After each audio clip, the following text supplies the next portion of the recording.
అంగన్వాడీ చిన్న ఓపిక పట్టాలి. చిన్న ప్లీజ్ తోసుకోబాకండి, కొంచెం పక్కరండి అయ్యగారు. వాలంటీర్స్ కొంచెం ఎన్నికరమ్మా. దేవాంశ్ పుట్టినప్పుడు బ్రహ్మణి చెప్పింది చాలా స్పష్టంగా, మొదటి 3-4 సంవత్సరాలు కీలకమైన సంవత్సరాలు. బాబుని జాగ్రత్తగా చూసుకుని వాళ్ళకి అవసరమైన టాయ్స్ అన్ని ఇచ్చి కొంచెం ఆలోచపరిచే విధంగా చేస్తే చాలా మార్పు వస్తుంది. మైండ్ డెవలప్మెంట్ అంతా కూడా ఆ ఏజ్ లోనే ఎక్కువ శాతం జరుగుతుందని చెప్పారు. సో అందుకే బాబు గారు మిమ్మల్ని గుర్తించి ఆనాడు జీతాలు కూడా పెంచడం జరిగింది. అప్పుడే పెరిగింది తప్ప మళ్ళీ దాని తర్వాత పెరగలేదు. ఆనాడు మీరు అడిగారు, పక్క రాష్ట్రాలకి ధీటుగా ఇవ్వండి అని మీరు కోరారు. బాబు గారు ఇష్టం జరిగింది. తర్వాత ఈ 4 సంవత్సరాలు 9 నెలలుగా ఎక్కడ జీతాలు పెరిగే పరిస్థితి లేకుండా పోయింది. ఇప్పుడు బాధాకరమైన విషయం ఏంటంటే, సమస్యలు ఉంటాయి, మనందరం మాట్లాడుకుంటాం, కానీ మనం పరిష్కరించుకోవాలి. కానీ బాధాకరమైన విషయం ఏంటంటే, ఏకపక్షం కేసులు పెడతాం, తాళాలు పగలగొడతాం, మేమే నడిపిస్తామంటే భోజనం వడ్డిస్తామే కాదు అంగన్వాడీ టీచర్ల బాధ్యత.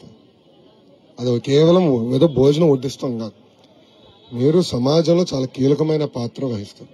అది చాలా చాలా బాధేస్తుంది. ఈరోజు నేను మీ ధర్నాలో పాల్గొన్నప్పుడు చాలా స్పష్టంగా చెప్పాను, న్యాయబద్ధంగానే డిమాండ్లు కొన్ని ఉన్నాయి, దానికి మీకు అండగా తెలుగుదేశం పార్టీ నిలబడుతుందని చాలా స్పష్టంగా చెప్పాను. పక్క రాష్ట్రాలకి ధీటుగా జీతాలు పెంచే బాధ్యత మన ప్రభుత్వం తీసుకుంటుంది. మీకే తెలుసమ్మా, అప్పుడు అంగన్వాడీ భవనాలు కట్టిందంటే తెలుగుదేశం ప్రభుత్వమే. అటు పక్కన పట్టణాల్లో కానివ్వండి, గ్రామాల్లో కానివ్వండి పెద్ద ఎత్తున కట్టాం. కొంచెం టీచర్ ట్రైనింగ్ కూడా ఆనాడు నారాయణ గారు మంత్రిగా ఉన్నప్పుడు కూడా ఆయన కూడా చేశారు. ఒక పైలట్ గా చేసి తర్వాత మేము అందరం కూర్చొని మాట్లాడుకున్నాం ఎలా చేస్తే బాగుంటుందని. అప్పుడు మన సునీత గారి మంత్రిగా ఉన్నారు, పరిటాల సునీత గారు మంత్రిగా ఉన్నారు.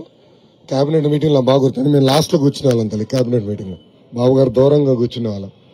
మేమందరం ఆడుకుని ఇట్లా చేశారంట, పట్టణంలో గ్రామాలు ఇట్లా చేయాలి, టాయ్స్ ఇలా కొనాలి, ఇలా పుస్తకాలు అప్గ్రేడ్ చేద్దాం, కొంచెం ఇన్పుట్ ఇద్దామని అప్పుడు చాలా చర్చించాం, కొన్ని చేశాం. అనుకోకుండా ప్రభుత్వాలు మారినాయి. ఎన్నికల ముందర మీకు అనేక హామీలు ఇచ్చారు, ఇప్పుడు ఆ హామీలని గాలికి వదిలేశారు. మీరు శాంతియుతంగా గౌరవప్రదంగా ధర్నా చేస్తున్నారు, ఎక్కడ law and order problem create చేయకుండా చేస్తున్నారు. దానికి మీ అందరికీ నా హృదయపూర్వక ధన్యవాదాలు. శాంతియుతంగా పోరాడాలి తల్లి, ప్రజల్లో కూడా చైతన్యం తీసుకురావాలి. ఎందుకంటే ఈ ప్రభుత్వం ఏదో మీరు అడిగేది కరెక్ట్ కాదని ప్రజల్లోకి తీసుకెళ్తున్నారు, అది బాధేస్తుంది. మళ్ళీ ఎన్నికల ముందర ఎందుకు హామీ ఇచ్చారండి? ఊదరగొట్టాడు కదా హామీలు ఇచ్చి. 2014 బాబు గారు హామీ ఇవ్వలేదు జీతాలు పెంచుతారని, కానీ చేశారు. కారణం ఏంటంటే ధరలు పెరిగినాయి, మీరు కూడా ఇల్లు వదులుకుని బిడ్డలు వదులుకుని మీరు పనిచేస్తున్నారు, మిమ్మల్ని ఆదుకోవాలని ఆనాడు చేశారు. ఆనాడు పక్క రాష్ట్రాలకి ఈక్వల్ గా ఉండేది మన వేతనాలు, 2 సార్లు పెంచారు. ఇప్పుడు ఆ 2 సార్లు పెంచింది వీళ్ళేదో పెంచినట్టు చెప్పుకుంటున్నారు తల్లి, అవునా కదా? వీళ్ళు పెంచారని చెప్తున్నారు తల్లి, అదే వింతకుంది నాకు. అదే అవునమ్మా. సో ఇది దయచేసి మీరు మన నిరసన తెలపాలి, శాంతియుతంగా తెలపాలి. 3 నెలలు ఓపిక పట్టండి, మన ప్రభుత్వం వస్తుంది. న్యాయబద్ధమైన మీ డిమాండ్లు పరిష్కరించే బాధ్యత మేము తీసుకుంటాం. 2 రోజుల క్రితం మీ ధర్నాలో పాల్గొన్నాను. అక్కడ చాలా స్పష్టంగా హామీ ఇచ్చాను. ఆ హామీకి నేను గాని తెలుగుదేశం పార్టీ కట్టుబడింది. ఓకేనమ్మా? వెళ్ళొస్తానమ్మా, ఉంటానమ్మా. కూర్చోండి. ఏంటమ్మా మెంబర్ అండి, ఒక్క నిమిషం కూర్చోండి.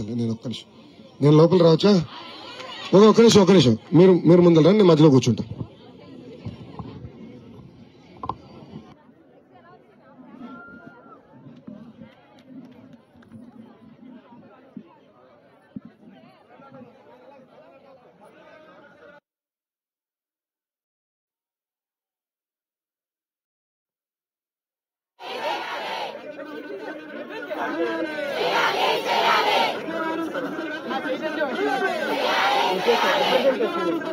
అలా పట్టుకోండి అమ్మా, అలా పట్టుకోండి, రిప్రజెంటేషన్ పట్టుకోండి.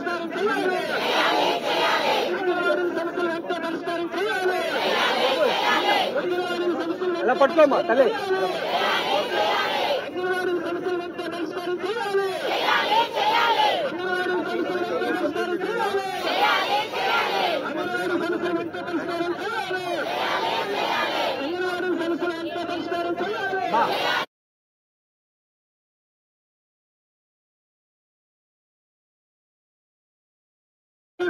రద్దు చేయాలి.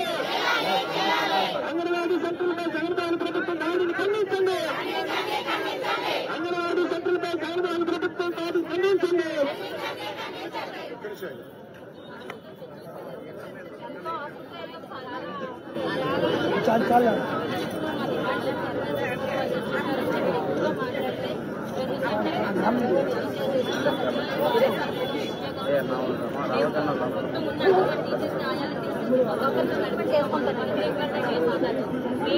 భయపడిస్తాము, కేసులు పెడతాము, జైలుకి బాబు గారిని అయితే జైలు పంపించారు. మీరు అందరూ చూసారు. నా పైన ఎస్సీ ఎస్టీ కేసు పెట్టారు, అటెంప్ట్ మర్డర్ కేసు పెట్టారు నా పైన. వీళ్ళు ఇదే పనమ్మా, ధైర్యంగా నిలబడి 3 నెలలు ప్రభుత్వం పోతుంది, మన ప్రభుత్వం వస్తుంది, ఇబ్బంది లేకుండా చేసే బాధ్యత నాది.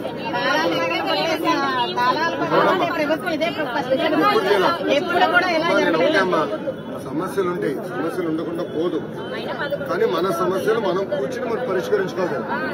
ఒక్కసారి అవ్వకపోవచ్చు, 2 సార్లు 3 సార్లు కూర్చుని మన సమస్యలు మనం పరిష్కరించుకోవాలి.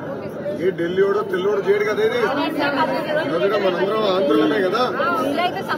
ప్రభుత్వం కూడా పెద్ద మనసుతో సమస్యలను పరిష్కరించాలి. ఆనాడు కూడా బాబు గారు మీకు ఇబ్బంది ఉన్నట్టు కూర్చోబెట్టి ఏంటమ్మా ఎలా చేయాలి చెప్పండి అన్నా, చేయగలిగి చేసాము, చేయలేదమ్మా ఇప్పుడు కాదు, 10 సంవత్సరం తర్వాత చేద్దాం.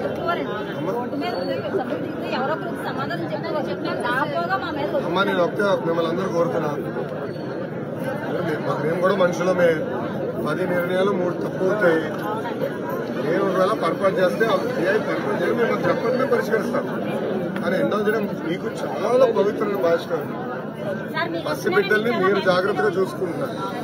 అది చూసుకోండి, మీకు మెరుగైన ట్రైనింగ్ కూడా ఇస్తాము, బిల్డింగ్స్ పక్కడబందీ కడతాము, టెక్నాలజీ కూడా అందించి మిమ్మల్ని జాగ్రత్తగా చూసుకుంటాం.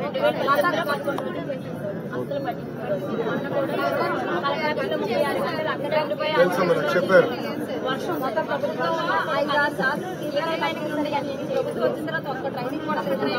మా 3 నెలలు ఓపిక పెట్టు.